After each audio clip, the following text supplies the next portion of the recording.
Assalamualaikum warahmatullahi wabarakatuh. Pada episode ini, yaitu episode 69, saya akan menyampaikan tema menguji dampak sistem pemerintahan dan aliran teologis dalam perspektif sejarah Islam. Ada dua hal yang perlu kita uji dalam konteks ini.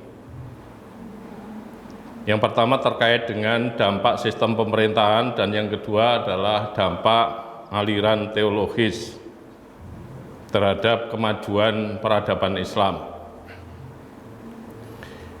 Yang pertama, bahwa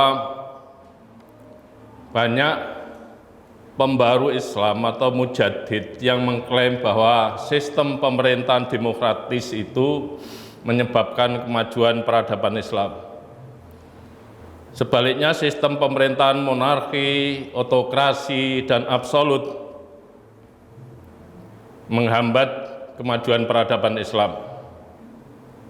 Pandangan ini disuarakan oleh beberapa pembaharu, antara lain Syah Waliullah Ad-Dahlawi dari India, Jamaluddin Al-Afghani dari Mesir, kemudian Mehmet Sotik Rifat Pasha dari Turki, Namik Kemal juga dari Turki, Ahmad Reza dari Turki, kemudian Dia Pasha juga dari Turki. Di samping para pembaru lainnya juga banyak menyoroti atau memiliki pemikiran yang senada dengan pemikiran mereka itu. Yang kedua, banyak pembaru Islam atau mujaddid yang mengklaim bahwa teologi Mu'tazilah menyebabkan kemajuan peradaban Islam, sedangkan teologi Jabariyah, teologi Asy'ariyah maupun Ahlussunnah wal Jamaah justru menyebabkan kemunduran peradaban Islam. Bung Karno pada tahun 1930, sebagaimana dikutip oleh Ridwan Lubis dalam disertasinya di IAIN Jakarta waktu itu, yang sekarang menjadi UIN Syarif Hidayatullah Jakarta, menyerukan kepada umat Islam seluruh Indonesia untuk mengganti teologi Asy'ariyah yang dianut dengan teologi Mu'tazilah kalau betul-betul menginginkan kemajuan. Selanjutnya, Bapak Profesor Dr. Harun Nasution pada tahun 1970-an itu mensosialisasikan atau mengenalkan pemikiran-pemikiran teologi Mu'tazilah di Indonesia ini. Tujuannya supaya umat Islam Indonesia itu memiliki wawasan yang lebih luas tentang teologi ini, tidak hanya Ahlussunnah wal Jamaah tetapi ada variasi lain, yaitu Mu'tazilah. Lebih dari itu, tujuannya tentu juga untuk memajukan umat Islam Indonesia agar mereka memiliki budaya atau tradisi berpikir secara rasional. Persoalannya, apakah sistem pemerintahan demokratis menjadi penentuan kemajuan peradaban Islam? Sebaliknya, apakah sistem pemerintahan monarki, sistem pemerintahan otokratis dan absolut itu merupakan penyebab kemunduran peradaban Islam? Mari kita buktikan bersama. Pada masa pemerintahan Umar bin Khattab yang demokratis, kita mencatat kemajuan-kemajuan Islam luar biasa dalam bidang ekspansi Islam, karena negara Madinah di bawah kepemimpinan Umar bin Khattab itu mengalahkan dua negara adidaya. Yang pertama adalah Bizantium. Pada waktu itu daerah-daerah seperti Mesir, kemudian Syria, Yerusalem, Palestina, dan Irak berada dalam kekuasaan Bizantium. Tetapi semuanya itu bisa ditaklukkan oleh Umar bin Khattab, kemudian menjadi bagian dari negara Madinah. Dan yang kedua, Umar bin Khattab mampu menaklukkan Persia sebagai negara adidaya kedua setelah Bizantium. Nah, ini berarti ada korelasi antara sistem pemerintahan Umar bin Khattab yang demokratis dengan kemajuan yang dicapai pada saat itu. Meskipun ini juga perlu catatan karena ini masih dalam wilayah ekspansi atau perluasan wilayah Islam. Kemudian yang kedua,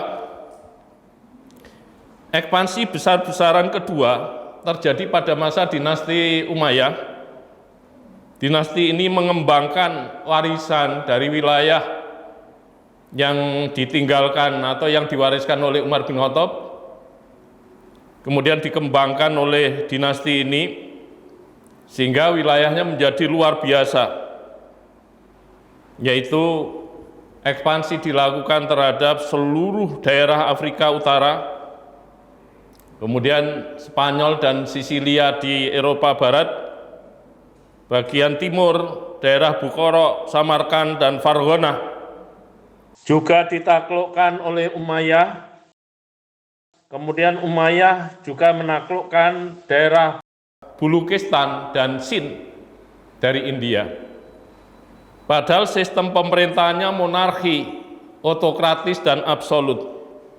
Berarti klaim para pembaharu tersebut tidak terbukti dalam kasus ini. Pembuktian yang ketiga, yaitu puncak kemajuan peradaban Islam pada masa dinasti Abbasiyah. Sedang puncak kemajuan Abbasiyah terjadi pada masa Khalifah Harun al-Rasyid. Ternyata baik pada masa Abbasiyah maupun masa kepemimpinan Khalifah Harun al-Rasyid adalah masa pemerintahan monarki, pemerintahan otokratis dan absolut. Untuk kedua kalinya klaim para pembaharu itu salah, artinya tidak terbukti di dalam sejarah. Sekarang pengujian diarahkan pada dampak teologis. Apakah benar bahwa teologi Mu'tazilah dapat memajukan peradaban Islam, sedangkan teologi Jabariyah, teologi Ahlussunnah, teologi Asy'ariyah justru menghambat kemajuan peradaban Islam? Lagi-lagi mari kita buktikan dalam sejarah.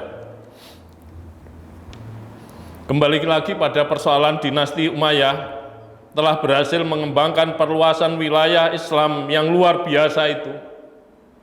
Bahkan lebih besar kekuasaan Islam pada saat itu dibanding Bizantium. Pada saat itu juga mulai bermunculan para ulama, para filosof dan ilmuwan muslim. Padahal dinasti Umayyah menggunakan teologi Jabariyah dan memanfaatkan juga teologi Murji'ah yang berlawanan dengan Mu'tazilah tadi. Jadi ini juga tidak terbukti klaim dari para pembaharu itu. Berikutnya, puncak kemajuan peradaban Islam pada masa Khalifah Harun al-Rasyid dari dinasti Abbasiyah. Jadi kalau ukurannya dinasti, maka dinasti Abbasiyah mencatat dinasti yang mencapai kejayaan. Tapi dari rentang dinasti Abbasiyah, puncak kemajuan peradaban Islam ada pada masa pemerintahan Harun al-Rasyid. Sementara Khalifah Harun al-Rasyid justru menggunakan teologi Ahlussunnah wal Jamaah. Jadi tidak terbukti lagi klaim para pembaharu itu.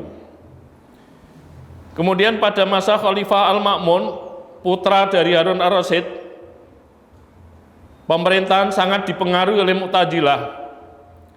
Bahkan 5 prinsip Mu'tazilah pada saat itu dijadikan semacam Pancasilanya dinasti Abbasiyah. Ketika itu Abbasiyah masih tetap maju, tetapi mengalami penurunan dan sebagai pewarisan dari Khalifah Harun al-Rasyid. Meskipun Khalifah Al-Ma'mun juga berjasa dalam pengembangan peradaban Islam dengan mendirikan Baitul Hikmah. Jadi Khalifah Al-Ma'mun itu putranya Khalifah Harun al-Rasyid, sementara puncak kejayaan peradaban Islam terjadi pada masa Khalifah Harun al-Rasyid pada saat kekuasaan putranya yaitu Khalifah Al-Ma'mun itu masih mengalami kemajuan, tetapi dibanding kekuasaan ayahnya pada saat itu mengalami penurunan. Kalau Mu'tazilah benar-benar berfungsi sebagai penyebab kemajuan peradaban Islam secara mutlak, logikanya